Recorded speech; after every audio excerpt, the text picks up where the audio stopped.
"Hey, you're back, Laura," my husband Daniel said with a sly grin as I stepped into our living room, dragging my suitcase from a week-long work trip.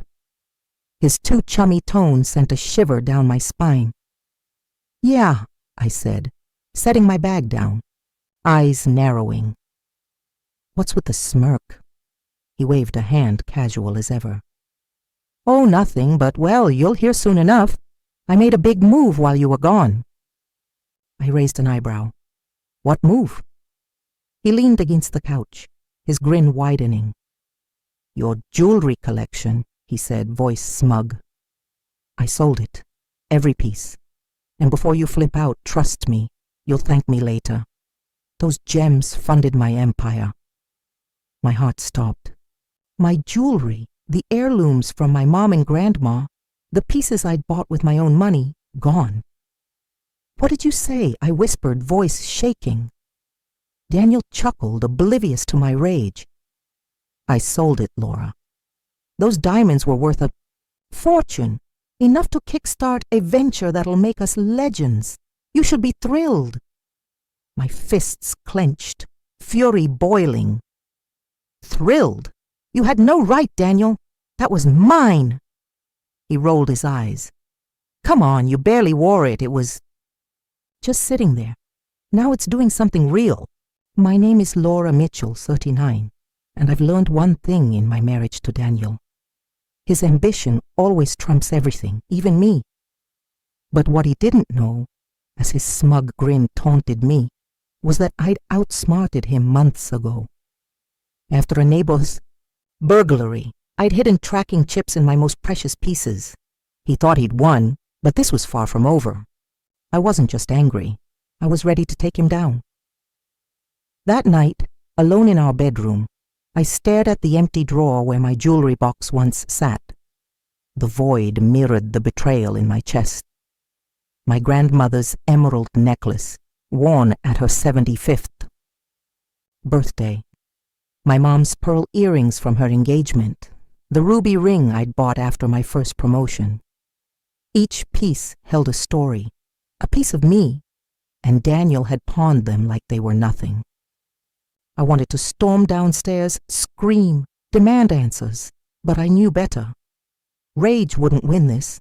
Strategy would. I opened the tracking app on my phone, and a map glowed with red dots across Seattle. My necklace was at a high-end pawn shop downtown.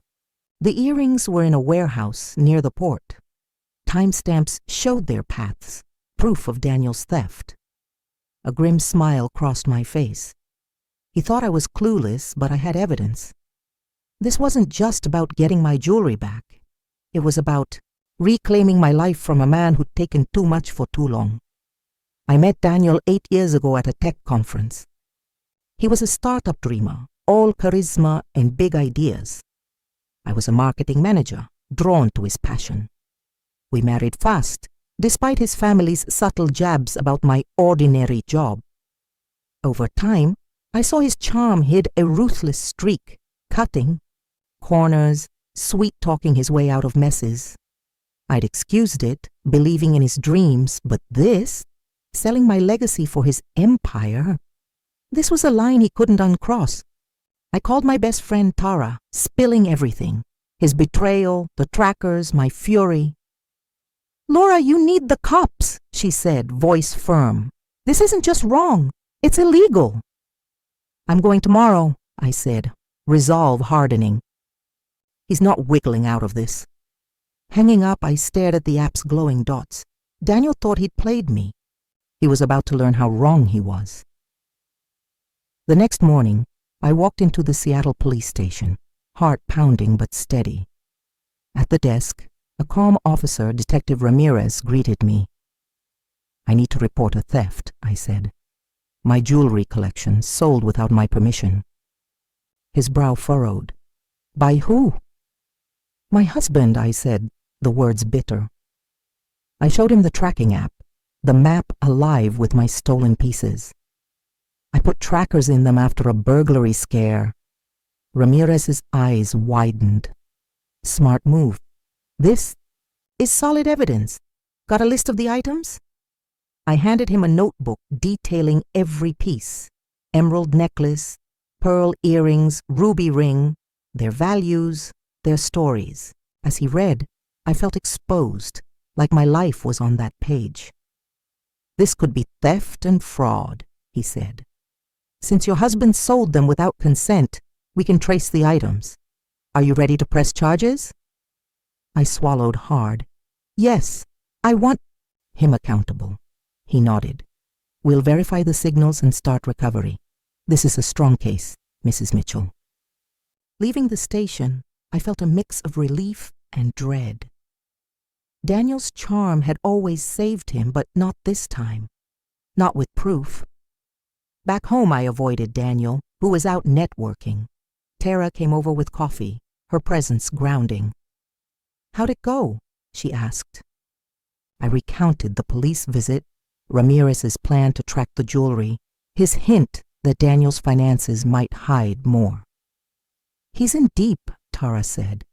"That ego of his, he thinks he's untouchable." "Not anymore," I said. "The trackers are my ace." Tara grinned. "To you, Laura, for outsmarting that snake." That evening, Daniel strolled in, all swagger. "Tough day?" he asked, tossing his jacket on a chair. I couldn't hold back. "We need to talk, Daniel." His grin faded. "About what?" "You stole my jewelry," I said, voice sharp. "Sold it for your empire. The police are investigating you." His face paled, but he rallied. "Police? Laura, that's crazy. I didn't steal. It was just sitting there. I thought you'd be proud." "Proud?" I snapped. "You took my mom's earrings, my grandma's necklace. You had no right." His eyes flashed. "You're blowing this up. Why didn't you talk to me?" "Because you don't listen," I said. "You twist everything. But the trackers don't lie, and neither do I." He froze. "Trackers?" "Yeah," I said. "I know what every piece is. The police do too." His bravado cracked. "You're making a mistake, Laura. You'll regret this." "No," I said, unshaken. "You will." He stormed out, slamming the door. I stood tall, heart racing. This wasn't just about jewelry anymore. It was about taking back my power. The next day, Ramirez called. "We've located 3 pieces, your necklace, earrings, and a bracelet, at a pawn shop and an auction house. Owners are cooperating. More are in a warehouse. Looks good for recovery." Relief flooded me. "Thank you. Any update on Daniel?" Ramirez's tone grew serious. "His financials show red flags. Unusual transfers tied to the jewelry sales and other accounts. We're digging deeper. This might be bigger than theft." My stomach churned. "Bigger how?" "Possible fraud," he said. "Stay cooperative and you're clear. We'll keep you posted." Hanging up, I felt the weight of Daniel's secrets. What else had he hidden? That afternoon, I met Tara at a cafe. "The police think Daniel's into fraud," I said. She wasn't shocked. "He's always acted like he's above the law. You trusted him, Laura. That's not on you." "I feel so stupid," I admitted. "How did I miss this?" "He's a pro at hiding," she said. "But you're not. You're fighting back." Her words steadied me, but Daniel's betrayal stung deeper with each revelation. That night, Daniel came home, his usual charm replaced by agitation. "I know what you're doing," he growled. "The police, the bank, you're trying to ruin me." "You ruined yourself," I said, calm. "You stole from me, and now they're finding more." His eyes narrowed. "You think you're so smart. This isn't over, Laura." "It is for you," I said. "The evidence is airtight." Fear flickered in his gaze, and he left without another word. The next morning, Ramirez called again. "We've recovered 5 more pieces, including your ruby ring. The rest are being traced. But we found something else. Daniel's business accounts show signs of tax evasion and possible embezzlement. The DA's building a case." I gripped the phone. Embezzlement? Yeah, he said. It's serious. You're not implicated, but keep us in the loop. The news didn't shock me anymore. Daniel wasn't just selfish. He was a criminal. Took a bold step that afternoon, meeting a divorce lawyer Tara recommended. In her office, I laid out everything. The theft, the trackers, the fraud probe. You've got a strong case, she said. The police evidence helps. We'll file for separation and protect your assets. If his business is dirty, we'll ensure you're not tied to his debts. Filing for divorce felt like cutting a chain. What about the jewelry? I asked. Once recovered, it's yours, she said. The trackers make it clear they were stolen. Driving home, I felt lighter. Daniel's world was collapsing, but I was building mine. That evening, Tara called. How's it going, badass? I laughed. I filed for divorce. It's scary, but right. You're a rock star, she said. What's next? Whatever I want, I said, meaning it. 2 days later, I met Ramirez at the station. We've traced nearly all your jewelry, he said. Most are recovered, sold through auctions and pawn shops. The DA's charging Daniel with theft and fraud. His business records show he siphoned funds from investors, using your jewelry sales to cover gaps. I nodded, unsurprised. Will I get my pieces back? Soon, he said. The case is tight and the shops are cooperating. You've been strong through this, Mrs. Mitchell. I thanked him, feeling a chapter close. That night Daniel came home defeated. What's all this? He asked, eyeing the divorce papers on the table. The end, I said. I'm done, Daniel. His face twisted. Divorce? You're throwing away everything we built. You built nothing, I said. You stole, lied, and dragged us into your mess. I'm free now. He scoffed. You'll crash without me. Watch me, I said. He stormed out and I exhaled, the silence empowering. The next day, my lawyer confirmed the divorce filing. Daniel's been served, she said.